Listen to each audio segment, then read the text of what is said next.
오늘 같이 나누실 말씀은 마태복음 6장 9절 말씀입니다. 마태복음 6장 9절 말씀입니다.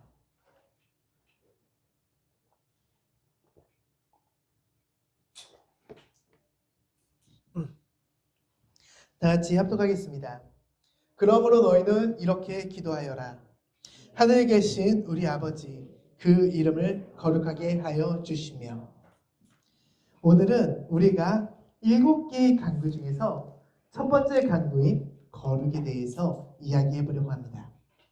먼저 거룩에 대해 나누기 전에 저번 주에 나눴던 시작하는 말인 하늘에 계신 우리 아버지에 대해서 짧게 나누고 시작하겠습니다. 주기도문의 시작은 하늘에 계신 우리 아버지라는 말로 시작합니다. 우리에게 이렇게 시작하는 이유는 먼저 기도의 대상이 누구인지에 대해서 고백하는 것입니다. 우리가 대화를 하기 전에 그 사람의 호칭을 부르기나 이름을 부르죠.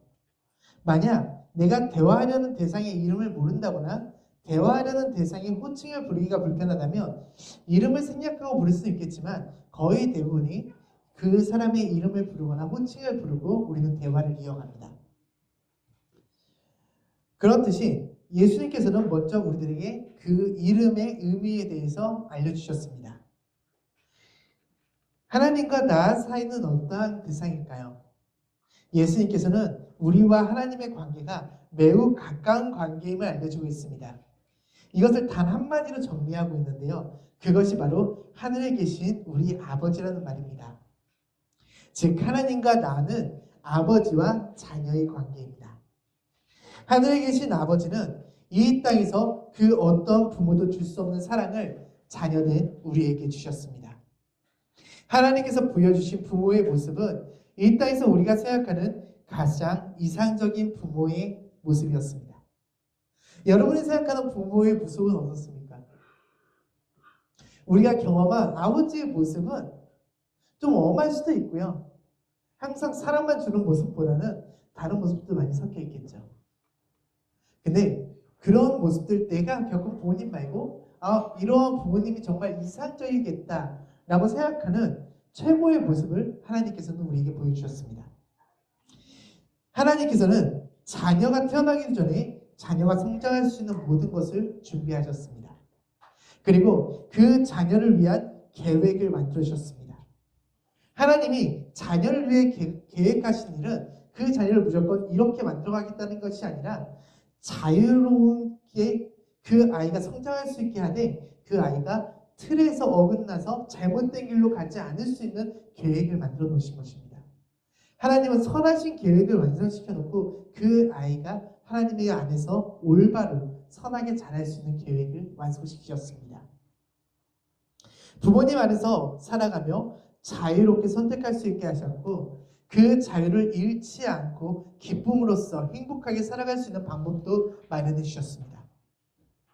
주님은 뱃속에 있을 때부터 아이에게 눈을 떼지 않으십니다. 언제나 사랑이 담긴 같은 시선으로 아이가 태어나면서 아이가 죽는 그 순간까지 그 아이를 바라봅니다. 주님은 모든 삶을 사랑을 베푸십니다.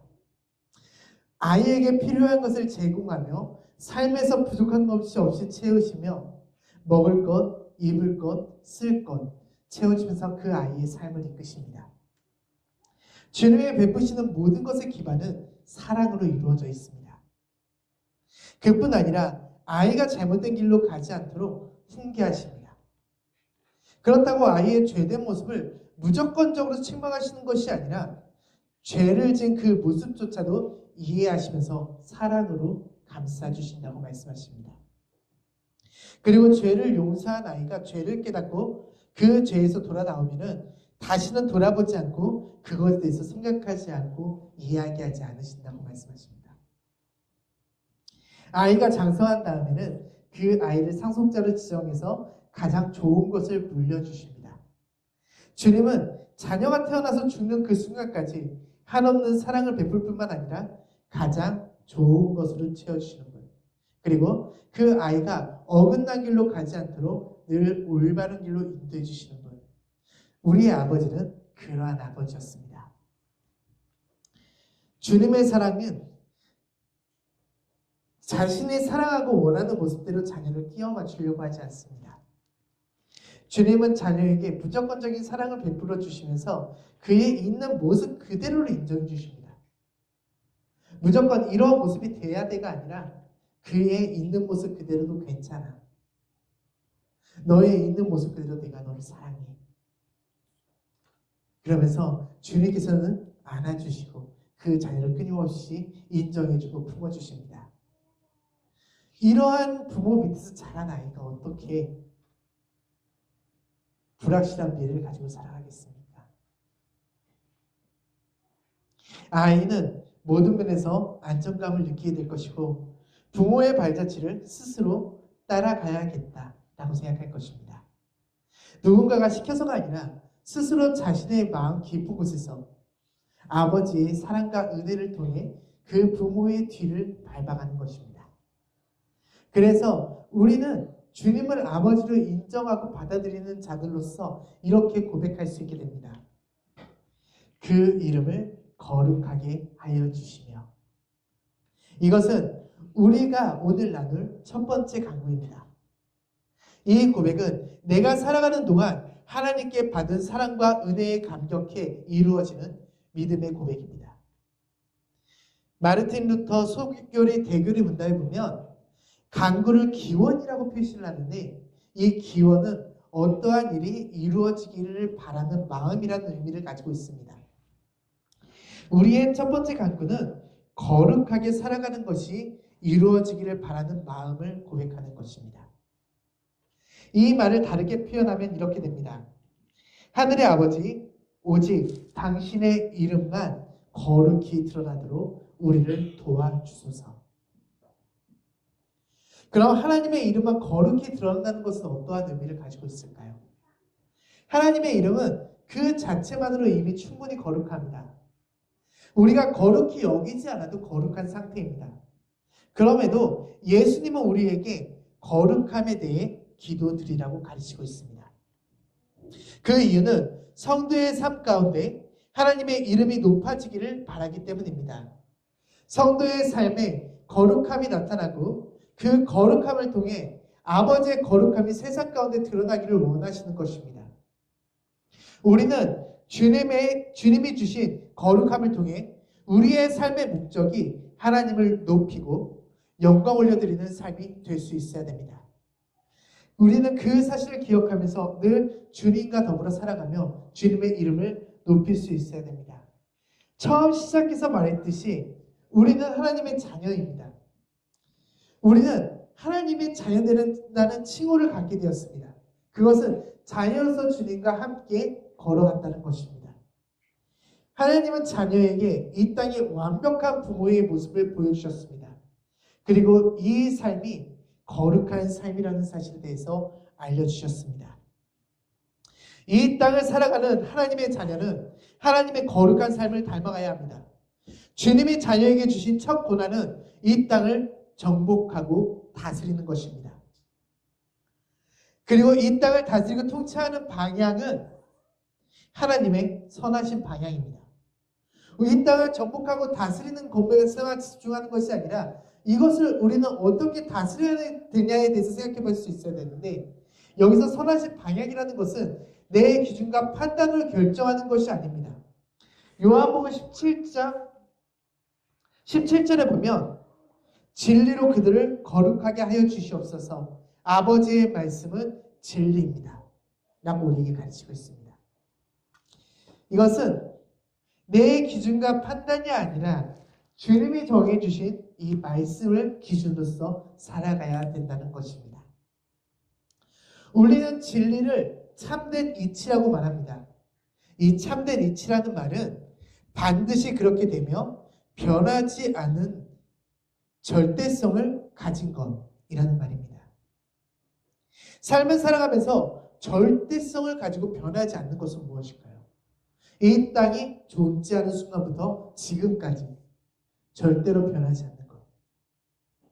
이것은 오직 말씀밖에 없습니다.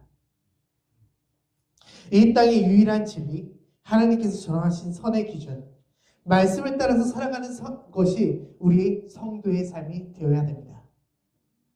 그리고 우리가 여태까지 이야기했던 거룩한 삶은 하나님의 말씀을 따라 살아가는 삶입니다.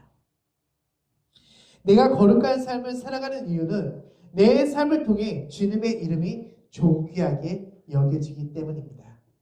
내 삶이 말씀을 통해 거룩한 삶으로 이어지기 위해 우리는 마음속 깊은 곳에서부터 이 사실을 인정해야 됩니다. 그럼 우리가 이렇게 인정하고 살아가기 위해서 내 마음속에서 가져야 될 마음의 가치는 무엇이 되어야 될까요? 우리는 말씀을 최고의 가치, 최고의 보화, 우리의 삶에서 가장 귀한 것을 다루는 것처럼 살아갈 수 있어야 됩니다. 정말 여러분들의 삶에 금괴가 있어요. 근데 그 금괴가 한가득 차 있습니다. 그럼 그것을 귀중히 여기지 않겠습니까? 그걸 남들이 훔쳐가지 않게끔 어떻게든 보호하려고 하겠죠. 우리는 말씀을 그렇게 여겨야 돼요. 그 누구한테도 빼앗기지 않게 가장 귀하게, 가장 안전하게 보호해야 됩니다. 주님의 이름은 우리에게 최고의 보화입니다. 그 어떠한 것보다 주님의 이름을 귀하다고 고백할 수 있어야 되며 그렇게 살아가야 합니다. 주님의 이름을 귀하게 여기고 거룩하게 살아가는 삶은 내가 생각하고 살아가려고 한다면 절대로 이루어질 수 없는 삶입니다. 내가 보고 따라가야 할 부모와 가르칠 선생님이 필요합니다. 그분이 하나님, 예수님, 성령님이십니다. 내 힘으로 되는 일이 아니기 때문에 우리는 간구해야 됩니다. 우리는 주님의 이름을 최고의 보화를 여기고 주님 앞에 간구하며 기도드려야 되는데 오늘도 주님의 이름을 귀하게 여기고 거룩하게 살아갈 수 있도록 해주십시오. 내 힘으로써 그냥 붙잡고 주님의 이름을 거룩하게 살아야지 라고 아둥바둥 붙잡으면 그것이 이루어지지 않아요. 내가 거룩한 삶을 말씀을 지키면서 살아야지 라고 하면서 내 힘으로써 아둥바둥 그 말씀을 지키려고 하잖아요. 그럼 그 안에 들어오는 것은 어느 순간 교만이 되어 있을 거예요. 우리는 겸손하게 하나님의 말씀을 지킬 수 있어야 됩니다. 우리는 겸손하게 하나님의 말씀을 따라서 살아갈 수 있어야 됩니다. 하나님의 말씀을 순수하고 진실되게 받아들이고 하나님의 자녀인 우리의 삶에서 그 말씀을 거룩하게 살아가기 위해서는 성령 하나님께서 거룩하게 만드시는 성화의 능력이 내 안에서 존재해야 이루어질 수 있는 것입니다. 그래서 우리는 주님 앞에 간구하며 기도하면서 주님의 도움을 반드시 요청해야 되는 것입니다. 즉, 내가 말씀대로 살아갈 때 거룩한 삶을 살아가기 위해서는 반드시 성령 하나님의 도우심이 필요하다는 것입니다. 성도는 하나님의 거룩하심을 닮아가는 삶을 살아갈 수 있어야 됩니다. 이것은 다른 의미가 아닙니다. 하나님의 말씀대로 살아간다는 것입니다. 가장 단순하게 생각하면 돼요. 내가 거룩하게 살아간다는 것, 그거는 그냥 내가 말씀에 있는 것을 있는 그대로 지키는 것이다. 근데 이 말씀을 지키는 것을 사람의 힘으로 할 수 없기 때문에 나를 도와주시는 성령 하나님께 도움을 요청해야 된다. 이 원칙만 지켜진다면 우리는 거룩한 삶을 살아갈 수 있게 됩니다.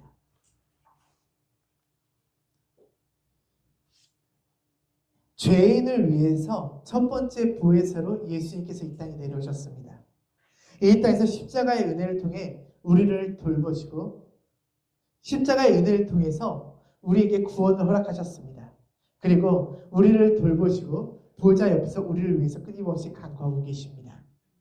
그리고 두 번째 보혜사인 성령님께서 우리 가운데 오셔서 이 사실을 끊임없이 깨닫게 하십니다. 십자가의 복음의 은혜를 깨닫고 예수님과 하나 되는 시점부터 우리는 이 전과 다른 삶을 살아가게 되는데 그것을 우리는 거듭남이라고 표현합니다. 우리는 물과 성령으로 세례를 받은 자가 되어 그리스도와 하나가 되고 그리스도의 옷을 입게 된 자들입니다. 이것을 통해 우리는 거룩하다고 칭함을 받게 됩니다. 그때부터 우리는 하나님의 자녀라는 호칭을 받게 된다는 것입니다. 우리가 여기서 가장 집중해야 될 것은 예수님과의 연합입니다. 예수님과 연합에 대해서 두 가지에 대해서 예수님께서 우리에게 말씀하셨는데요. 한 가지는 성찬이고 다른 한 가지는 세례입니다. 이 두 가지에는 같은 의미가 담겨져 있습니다. 예수님과 하나됨, 연합입니다. 그리고 예수 그리스도를 기억하는 것입니다. 루터는 예수님과 연합을 물과 성령으로 세례를 받는 시점과 동시에 일어나는 사건으로 봤습니다. 내가 물과 성령으로 세례를 받는 시점이 예수님과 연합하는 시점이고 그때부터 우리가 거듭난 삶을 살아갈 수 있게 된다는 것입니다. 예수님의 십자가의 은혜를 깨닫고 그 십자가를 같이 짊어지기로 한 자들이 물과 성령의 세례를 통해서 거듭난 삶을 살아가는 자들이고 하나님의 자녀된 자격이 주어진다는 것입니다. 우리는 말씀을 통해 거룩해집니다. 유일하고 참된 하나님의 말씀을 바르게 알고 가르치며 경청하며 성례전을 함께 나눌 때 그 말씀이 가슴속 깊이 새겨져서 일상생활에서 우리가 말씀을 실천하면서 살아갈 힘을 얻게 된다는 것입니다. 하나님의 자녀로서 하늘 아버지의 이름을 높이는 것은 너무나 당연한 일이죠. 하지만 그 당연한 일을 당연하지 않게 세상은 만들어가고 있습니다. 이 세상이 만들어준 가치에 우리가 속아서는 안 됩니다. 끊임없이 세상은 우리에게 당연한 말씀의 가치를 당연하지 않다고 이야기할 것입니다. 우리를 계속해서 그렇게 교육할 것이며 이것이 점점 더 합리화되는 시대가 올 것입니다. 지금도 충분히 말씀의 가치와 다른 가치를 요구하는 세상이 되었습니다. 그렇기 때문에 우리는 하나님의 말씀이 무엇인지에서 분별할 수 있는 능력을 받아야 됩니다. 바울은 우리에게 영분별의 은사를 먼저 받으라고 이야기합니다. 우리가 영분별의 은사를 먼저 받아야 되는 이유는 세상이 점점 악해지고 그 악한 세상 속에서 어떤 것이 올바른 가치인지 우리가 스스로 분별할 능력이 없기 때문입니다. 이제 하나님의 소유인 모든 만물을 우리는 선하게 사용해야 됩니다. 그러나 우리는 여전히 하나님의 이름을 오용하고 있고 거룩하게 살아가지 못하는 경우가 많습니다. 우리의 힘으로 거룩하게 살아갈 수 없다는 사실을 인정하시기 바랍니다. 내 힘으로 거룩하게 살아가려고 아무리 노력해도 할 수 없다는 것을 인정하고 하늘에 계신 아버지께 도와달라고 기도드리길 바랍니다. 분명히 답은 있습니다. 내가 살아가는 삶의 방향과 하나님과 그리스도의 뜻이 일치하면 됩니다. 즉 말씀과 내 삶이 일치하면 되는 것입니다. 주기도문에서 우리는 하나님을 아버지라고 부릅니다. 그것은 우리가 주님의 신실한 자녀라는 것이죠. 신실한 자녀로서 우리가 살아가야 하는 것은 그만한 책임이 따른다는 것이기도 합니다. 자녀로서는 주님이 모욕하는 자리에 세우기보다 존경과 찬양과 영광을 올려드리는 자리에 쓰는 것이 너무나도 당연한 것입니다. 우리의 삶에서 모든 것은 말과 행동으로 구분됩니다. 그래서 말과 행동으로 우리는 하나님을 모독하기도 합니다. 입에서는 성령의 말을 하고 있습니다. 근데 내 안에서는 사탄이 생각을 가지고 살아가는 경우가 굉장히 많습니다. 입에서는 하나님의 이야기를 하고 있어요. 근데 어느 순간 보면은 내가 교만한 자리에 올라가려고 내 머릿속에서 생각하고 있는 경우가 굉장히 많습니다. 이러한 일은 부끄럽지만 목회자들 사이에서 제일 많이 일어난다고 합니다. 설교의 자리에서 제일 많이 일어나는 게 이러한 현상이라고 해요. 설교와 교리에서 번번이 일어나며 입은 성령의 말을 하는 척하지만 머릿속에서는 나를 높이기 위한 교만과 자만이 들어가 있습니다.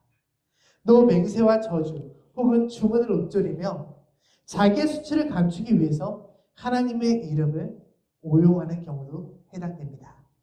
내가 타인에게 나를 합리화시키려고 나의 수치를 가리기 위해서 하나님의 말씀을 이용하는 것, 이건 역시도 잘못된 것입니다. 우리가 두 번째로 고려해야 될 것은 행동입니다. 지금 이 장면은 가인과 아벨의 사건입니다. 가인은 아벨을 왜 돌로 쳐 죽였을까요? 왜 그는 돌로 쳐 죽이는 잘못된 행동을 저지르게 되었을까요? 그의 행동은 하나님께 영광 올려드리는 제사의 행동이었지만 그의 마음은 그 일을 통해서 자신이 높여지고 싶었습니다. 하나님은 가인에게 묻습니다. 너가 분냄은 왜 그러는 것이냐? 왜냐하면 그가 아벨의 제사만 받지 않고 하나님께서 자신의 제사를 받지 않는 것에 대해서 무엇이 문제일까에 대해서 하나님께 묻는 것이 아니라 그는 화를 냈습니다. 그 분노를 통해서 누군가에게 원망을 표출했고 그것이 결국에는 살인으로 이어졌습니다. 우리 역시 마찬가지입니다. 그리스도인이고 하나님의 백성이라고 말하지만 악한 삶을 살고 악한 행동을 하는 경우가 많습니다. 이것을 성경에서는 간음하는 자, 먹기를 탐하는 자, 시기하는 자, 비방하는 자, 그리고 술고래같이 술을 너무 많이 먹는 사람들, 자신의 몸을 감당하지 못할 정도로 먹는 사람들까지도 이것에 포함된다고 이야기합니다. 이는 마치 악한 자녀가 제멋대로 굴며 말과 행동으로 부모를 욕되게 하는 것과 같습니다. 우리는 하나님의 신실한 천국 자녀로서 온갖 좋은 것을 누리고 있습니다. 그런데 이에 합당하지 않은 가르침, 다른 말과 다른 행동을 하며 살아가서는 되겠습니까? 그러면 안 될 것입니다. 우리는 거듭남을 통하여서 죄의 자녀에서 하나님의 자녀로 옮겨왔다는 사실에 대해서 기억하며 살아갈 수 있어야 됩니다. 이것은 그 전에 살아가던 삶의 습관대로 살아가는 것이 아니라 새로운 삶의 습관이 우리 가운데 임해야 된다는 것을 의미합니다. 주기도문의 첫 간구, 이 거룩히 여기라는 것은 첫 간구는 우리에게 명확히 가리킵니다. 그것은 거룩히 여기라는 것입니다. 이것은 우리의 입의 말과 행동으로 주님을 높여 찬송과 존귀와 영광을 올려드리라는 말과 같습니다. 이 간구를 통해서 우리는 절실히 무엇을 해야 됩니까? 기억하십시오. 내가 말씀을 알고 지켜 행해야 됩니다. 근데 이 앞에 반드시 오는 전제 조건이 있습니다. 아까 말과 행동으로 우리가 잘못된 행동들을 하는 것, 이렇게 우리가 말과 행동이 우리의 삶과 전혀 달라지는, 하나님의 목적과 전혀 다른, 앞에서는 율법서를 읽고 있고 말씀을 따르는 것처럼 보이지만 그 앞에서 죄를 짓고 있는, 우리가 이러한 삶을 살아가는 이유는 그 안에 밑바탕이 복음으로 깔려있지 못하기 때문입니다. 우리의 밑바탕은 복음이 되어야 됩니다. 처음에 이야기했던 하나님 아버지의 그 사랑과 은혜가 밑바탕이 되고 그 밑바탕에서 시작되어서 말씀의 은혜가 내 삶에 영향을 미쳐야지, 그렇지 않고 그냥 말씀을 지키는 신앙만을 유지하면 우리는 예수님께서 이 땅에서 지적한 율법주의자와 똑같은 삶을 살아가게 될 것입니다. 우리의 가장 기초는 사랑과 은혜입니다.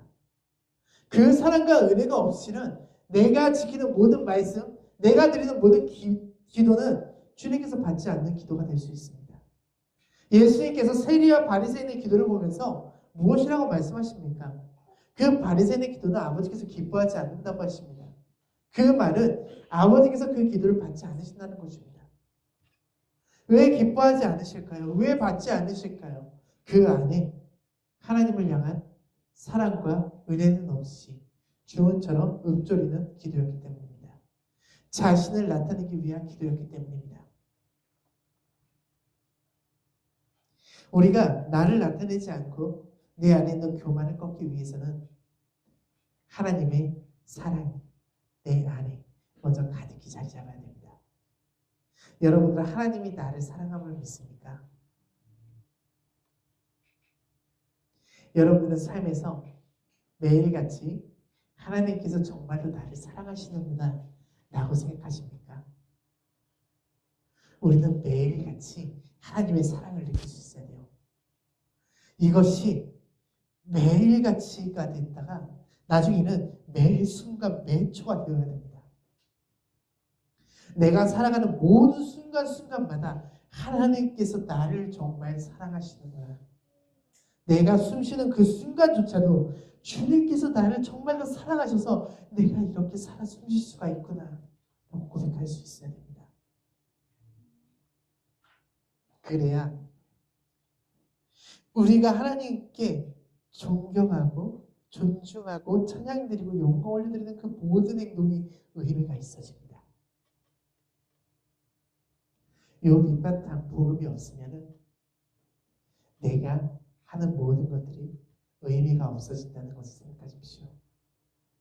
그렇기 때문에 우리가 하나님의 이름을 거룩히 해야 되지만 가장 먼저 해야 될 것은 여러분들이 하나님의 사랑에 푹 빠지는 것입니다. 하나님의 사랑에 푹 빠져서 그 사랑을 통하여서 하나님 앞으로 나아가서 하나님의 은혜를 입고 하나님의 말씀을 깨우치고 성령 하나님의 진리를 듣고 따라 살아가는 삶. 이것이 주님께서 우리에게 주신 은혜의 삶입니다. 이 은혜의 삶을 통하여서 살아갈 수 있는 여러분 될 수 있기를 소망합니다. 이 시간 그래서 우리가 이번 순서에 다 같이 한번 생각해 봤으면 좋겠어요. 하나님 아버지의 사랑이 느껴지는 순간은 언제입니까? 사실 우리가 하나님의 사랑이 느껴지는 순간이 꽤 많은데 그 사랑을 잘 모르고 넘어갈 때도 있을 수 있어요. 그래서 다른 사람들과 대화해 보면서 이때 나도 사랑을 느꼈는데 내가 모르고 지나갔구나 라는 것에 대해서 우리가 좀 더 깊이 생각해 볼 수 있으면 좋겠습니다. 그리고 두 번째 나눌 것은 2025년 거룩한 삶을 살아가기 위해서 내가 실천할 수 있는 일은 무엇입니까? 우리가 1년 동안 하나님의 사랑과 복음의 은혜를 묵상하는 훈련을 했잖아요. 그러면은 이제 거룩한 삶의 훈련이 필요하다고 생각을 합니다. 그럼 거룩한 삶을 살아가기 위해서 작은 것이라도 좋습니다. 근데 정말로 내가 실천할 수 있는 일이 무엇인가에 대해서 생각해 봤으면 좋겠어요. 그냥 말로만 하는 것이 아니라 내가 추상적으로 사랑하겠습니다. 그러면은 그 대상이 누구인지 정하는 거예요. 내가 사랑해서 복음을 전하겠습니다. 내가 우리 가족 중에 믿지 않는 분이 저희 장인어른이 계시는데요. 제가 장인어른에게 주님의 복음의 사랑을 전하겠습니다. 그럼 그 복음의 사랑을 어떻게 전할 것일까? 한 달에 한 번씩은 장인어른에게 방문을 해서 하나님의 사랑을 보여주고 그 사랑을 통하여서 하나님께서 하나님을 믿는 사람들은 다르다는 것을 보여주고 그 전에 교회에 대해서 안 좋은 것을 가지고 있는 이미지를 바꿔서 장인어른이 교회에 나올 수 있는 것에 통로가 될 수 있도록 주님께 쓰임 받겠습니다. 이러한 식으로 세부적으로 한번 정의해보는 거예요. 그래서 우리가 이 두 가지를 가지고 함께 나눔을 진행하도록 하겠습니다. 아멘. 다 같이 복음의 선포하도록 하겠습니다. 다 같이 선포하겠습니다. 진리로 나를 거룩하게 하여 주시옵소서. 아버지의 말씀은 진리입니다. 하늘의 아버지, 오직 당신의 이름만 거룩히 드러나도록 나를 도와주소서. 예수 그리스도의 은혜와 아버지의 사랑으로 하나님의 아버지의 영광을 드러내는 모든 성도와 모든 자녀에게, 모든 백성에게 지금부터 영원토록 하나님의 아버지께서 주시는 축복이 이 가운데 가득히하기를 축원합니다. 다 같이 주기도문으로 예배 마치도록 하겠습니다. 하늘에 계신 우리 아버지, 아버지의 이름을 거룩하게 하시며 아버지의 나라가 오게 하시며 아버지의 뜻이 하늘에서와 같이 땅에서도 이루어지게 하소서. 오늘 우리에게 이러할 양식을 주시고 우리가 우리에게 잘못한 사람을 용서하여 준 것 같이 우리 죄를 용서하여 주시고 악에서 구하소서. 나라와 권능과 영광이 영원히 아버지의 것입니다. 아멘.